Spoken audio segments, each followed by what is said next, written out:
Good morning everyone. इस video में हम डिस्कस करेंगे about why wall thickness is very important in bottle making. So हम कुछ बॉटल्स को एग्जांपल में ले करके और प्रॉपर उसकी थिकनेस चेक करेंगे कि किस तरीके से ये पूरा प्रोसेस होता है एंड कैसे एप्लीकेशन है इस पूरे प्रोसेस का, और कैसे एक इवन बॉटल मेकिंग ये इंश्योर करती है कि हमारे जो एस्थेटिक लुक है सैम्पल का वो भी मेंटेन रहे and at the same time वो हमारे कॉस्ट को भी एफिशिएंटली मैनेज करे एंड वो एक एफिशिएंट बॉटल तो जिसकी स्ट्रेंथ बहुत मजबूत रहेगी उसको भी इंश्योर करे। तो ये सारी चीज़ें वॉल थिकनेस से जज की जाती हैं। तो अगर मैं one by one point wise discuss करूं तो एक एग्जांपल के तौर पे ये हमारे कुछ सैम्पल्स हैं जो कि मेड सैम्पल्स हैं हमारे बॉटल्स के। This is a glass vial. एक ये हमारे पास एलडीपी बॉटल का एक सैम्पल है एंड ये एक हमारे पास ग्लास बॉटल का सैम्पल है। इनको बनाने का जो अगर मैं स्टार्टिंग का प्रोसेस बताऊं तो वो एक स्मॉल ग्रैनुलर फॉर्म या फिर जो क्रश्ड फॉर्म होता है उस फॉर्म में होता है। अगर मैं पेट सैम्पल की बात करूं तो उसको एक प्रीफॉर्म की शेप में लेकर के आया जाता है through the process of conditioning या उसको मोल्ड करके, एंड उसके बाद फिर by the process of blow moulding through vertical process, vertical blow moulding के प्रोसेस से उसको एक शेप दी जाती है। तो इन सारे प्रोसेस में वॉल थिकनेस का एक बहुत ही इम्पॉर्टेंट रोल होता है। अगर हमारी वॉल थिकनेस इवन नहीं है तो क्या चीज़ होगी। इस ग्लास वाइल का अगर मैं एग्जांपल लूँ, यहाँ हमारा एक छोटा सा कैप होता है जो उसको क्लोज रखता है। ये अगर इवन नहीं हुआ, ये अगर अंदर धंसा हुआ है या फिर अगर इसमें किसी तरीके का बम्प है या फिर डेंट है तो क्या चीज़ होगी कि अगर इसको एज अ फार्मास्यूटिकल कंपोनेंट के लिए यूज़ किया जाता है तो वो एयर इसके अंदर एंटर कर सकती है जिससे हमारा अंदर का मटेरियल ख़राब हो सकता है। तो ये हमारे हेल्थ को काफ़ी ज़्यादा इम्पैक्ट कर सकता है। वैसे यहाँ हमारे पास एक कैप्ड बॉटल है। ये पर्टिकुलर साइड्स अगर मैं देखूं, इनकी अगर थिकनेस इवन नहीं होगी तो जो मैं इशू बोल रही हूँ वो इशू हमें फेस करना पड़ सकता है। तो इट इज़ वेरी इंपॉर्टेंट कि हमारे पास एक ऐसा इक्विपमेंट हो जो हर एक साइड का, चाहे वो ये वाला पॉइंट है या फिर इन पॉइंट्स का, इवन तरीके से एक्यूरेटली वॉल थिकनेस मेजर करे ताकि किसी भी तरीके का एयर एंटर ना करे और हमारी कैप सीलिंग जो है वो इंश्योर्ड हो। ये हमारा फर्स्ट पॉइंट हो गया। सेकेंड अगर मैं बात करूँ for the better look of sample and for the aesthetic look of it, तो अभी आप ये इसकी एफिशिएंट शेप आप यू कैन सी, ये जिस तरीके से बना हुआ है कितना इवन है, चाहे ये बॉटम पोर्शन हो या फिर ये इसका मिडल पोर्शन या ये अपर पोर्शन, इसको इस तरीके से बनाया गया कि इसकी पूरी वॉल थिकनेस इवन है। अगर ये इवन नहीं होगा तो क्या इम्पैक्ट होगा, इम्पैक्ट इसकी स्ट्रेंथ पर भी आएगा। अगर हमारा जो बॉटल सैम्पल है उसमें इवन नहीं है थिकनेस तो कहीं से वो थिन होगा, कहीं से वो ज़्यादा मोटा हो जाएगा।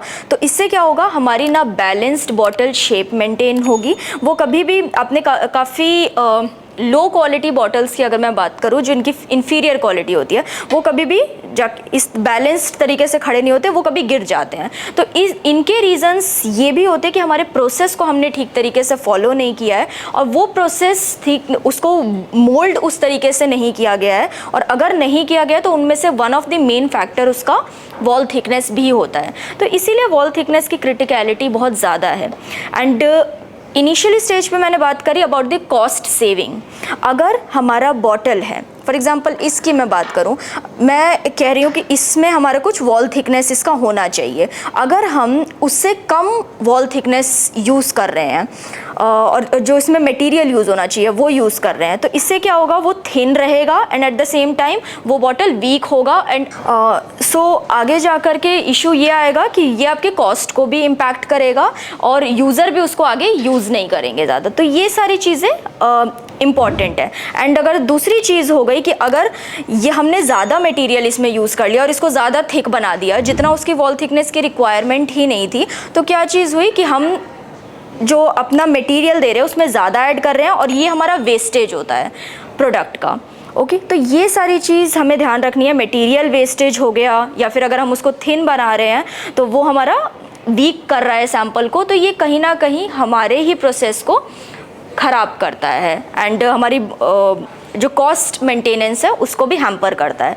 तो ये सारे इंपॉर्टेंट पॉइंट्स हैं, whether it is the look of the sample या फिर इसकी कैप सीलिंग को इंश्योर करना या फिर इसके कॉस्ट इफेक्टिवनेस को देखना, ये सारे पॉइंट्स वॉल थिकनेस से आप सुधार सकते हैं। तो अभी हम यही चीज़ देखेंगे कि कैसे हम with the help of wall thickness gauge Magna Mike the Prestos, तो किस तरीके से हम इस चीज़ को इंश्योर कर सकते हैं। हम प्रॉपर एक टेस्टिंग देखेंगे हर पॉइंट पर ले जा कर के कि कैसे आप उन पॉइंट्स की वॉल थिकनेस को मेंटेन कर सकते हैं and with the help of proper report generation, ताकि आप इन फ्यूचर अगर वो ऑडिटिंग पर्पजेस में यूज़ हो तो आपके पास वो डेटा भी सेव्ड रहे एंड आप उसको भी देख सकें and for the audit purpose आप उसको दिखा भी सके उस वॉल थिकनेस को।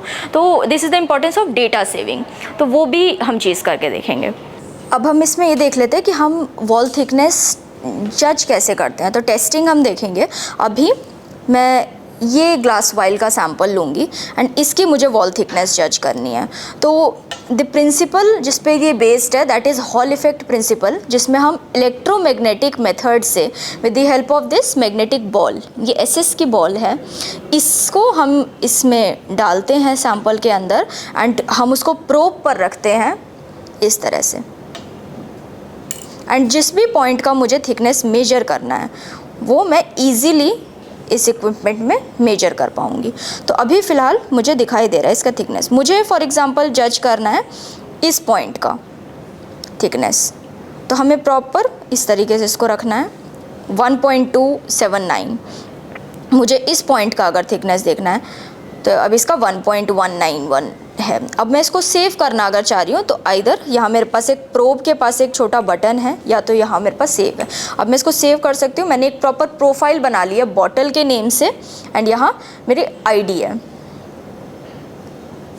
मुझे इस पॉइंट का थिकनेस लेना है, मैंने इस पॉइंट को सेव कर लिया। अब मुझे इस पर्टिकुलर पॉइंट की थिकनेस लेनी है। अगर किसी भी तरीके की कन्फ्यूजन्स भी हो तो with the help of marker आप मार्किंग कर सकते हैं। तो मार्कर से अगर मैं पॉइंट्स मार्क कर लूँ कि मुझे इस एरिया का थिकनेस जज करना है,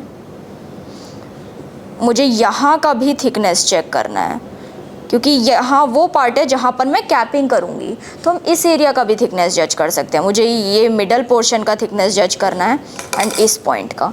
ओके, तो मैं क्या क्या चीज़ें इन चीज़ों से इंश्योर करूँगी कि मेरा जो सैम्पल है वो एफिशिएंटली बना है कि नहीं। उसका एस्थेटिक लुक पर भी मैं काम करूँगी कि ये पूरे साइड की थिकनेस मैंने जज कर ली। कैप के पास से भी मैंने थिकनेस जज कर ली ताकि किसी तरीके का एयर एंट्रेंस ना हो उसमें। एंड थर्ड पॉइंट कि कहीं अनइवन थिकनेस, थिन अगर होगा ज़्यादा तो अगेन हमारे सैम्पल में वो वीक हो जाएगा। अगर थिक ज़्यादा होगा तो वो हमारा जो मटेरियल वेस्टेज का इशू है, तो ये कॉस्ट एफिशिएंसी पे वर्क करता है। तो अब मैं ज़रा दोबारा इन पॉइंट्स पे, मार्क्ड पॉइंट्स पे जाना चाह रही हूँ।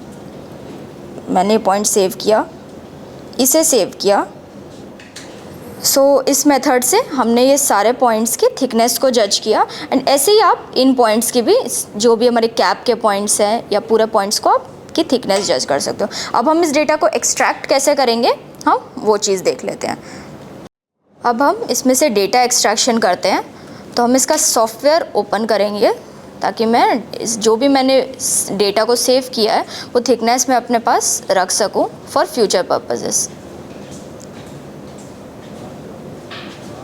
Will go in this receive data gauge.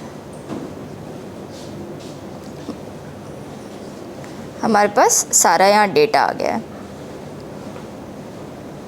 ये मेरा प्रोफाइल था बॉटल, तो मैंने ये बॉटल को सेलेक्ट करके सारी डायरेक्टरी को रिसीव किया एंड जो भी मुझे चीज़ें चाहिए मैं यहाँ से फॉर्मेटिंग कर सकती हूँ। मुझे आईडी चाहिए, यूनिट्स चाहिए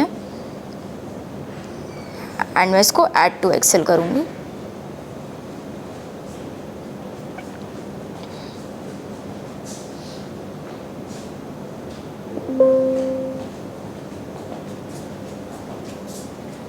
तो यहाँ मेरे पास डेटा आ गया।